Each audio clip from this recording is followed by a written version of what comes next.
Hello, and welcome to the Lighthouse Brand Builders podcast.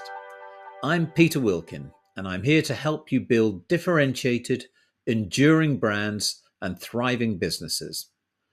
It's not really a podcast. It's more a series of strategic insights, stories, and secrets of success from a lifetime's career in advertising, brand consulting, and change management.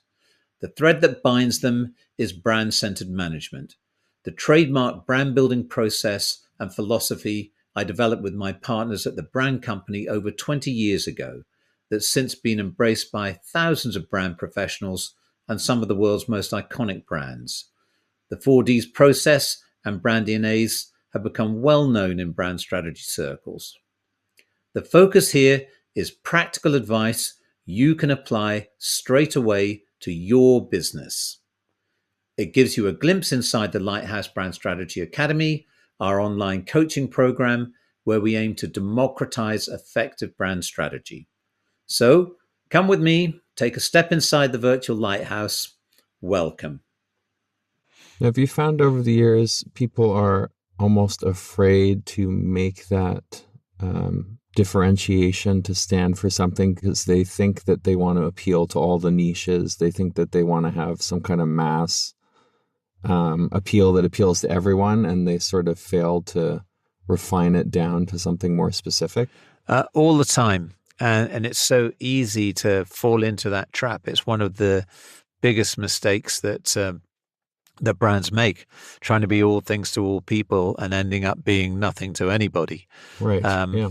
And, I don't mean to be hypocritical. I find that very difficult for myself even. We have an online brand strategy program, through the Lighthouse Brand Strategy Academy.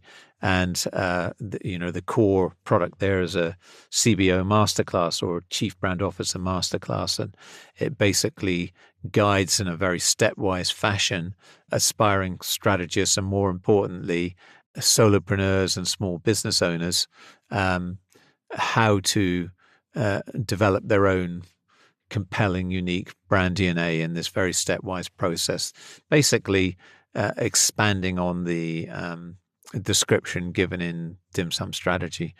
And it's extraordinarily difficult when you have people come knocking at your door that don't fit quite into your defined, what I would call key segment or avatar group. So I've actually ended up there having two very different groups, private small business owners who have, work either as a solopreneur themselves and working with virtual teams, or maybe have 1 to 10 or even 1 to 20 odd people in their company, but across a really wide category. I don't discriminate and say, we're in tech, high tech, or we're in manufacturing, or we're in food distribution, or we're in fast moving consumer goods, because the principles work across all of those categories.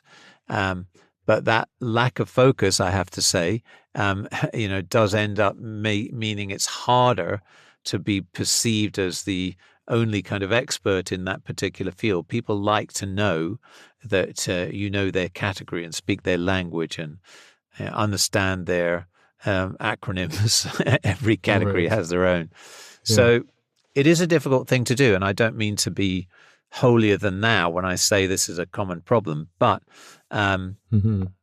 it is. It's a good question, Adam, because many clients that I come across face that issue. They don't want to risk losing or upsetting any particular customer group, but it comes at the expense of losing focus and really owning and developing and advocates and evangelists in one or two categories. My recommendation when it comes to practical segmentation is look for 3 to a maximum of 5 key avatar or customer groups, segments that are really interested in your product or service, and where whatever it is that you're offering with your brand is relevant to, separated by things that separate them most in terms of characteristics, but bind the small segments together tightly. So, yeah. I could see how that'd be super helpful to people. And I think it's similar with opinions almost. If you have an opinion on something, then there is going to be its mirroring opinion. So people can be afraid of that potential conflict or whatever. But then, like you say, they end up losing that crowd that would go with whatever that idea is. So. Right. I guess people relate to examples better than theory like this. So, recently, a good recent example of that would be a very successful independent wealth management investment firm. And so we went through this exercise, and they have really built their business on extreme high net worth family businesses and dealing with the matriarchs and patriarchs that run those businesses. And the kind of relationship development that is required to become a trusted advisor to one of those groups takes many years, decades, easy to destroy in a moment of failure or miscommunication, but very difficult to build up that kind of nature of relationship.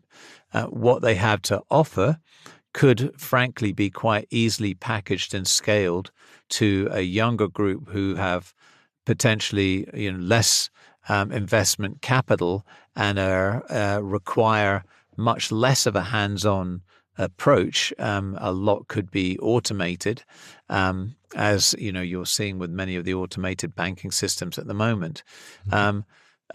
So their product or service actually has relevance to both those extremes and to several other groups in between, but they require very different treatment. So you need to make a conscious decision.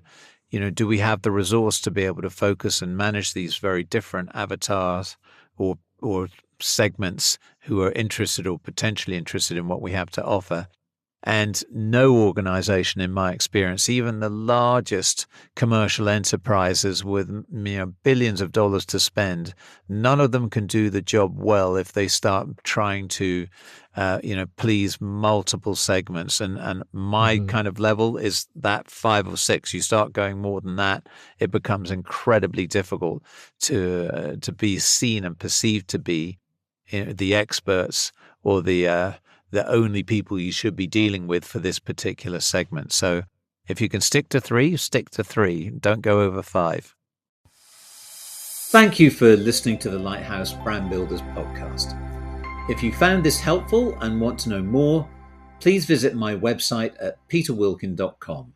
That's Wilkin with an E at the end. You'll find more free resources, instructional videos, and links there. If you're a CEO or a business owner looking to build your brand, or a brand strategist looking to level up your skills, check out the CBO Masterclass in the Lighthouse Brand Strategy Academy, where you'll be guided through a comprehensive, stepwise process to develop your unique brand DNA and learn the skills to become a certified Chief Brand Officer. If you have any brand or strategy related questions you'd like answered, you can ask them in the showcase notes below. I'll do my best to address them. Thank you, and see you next time.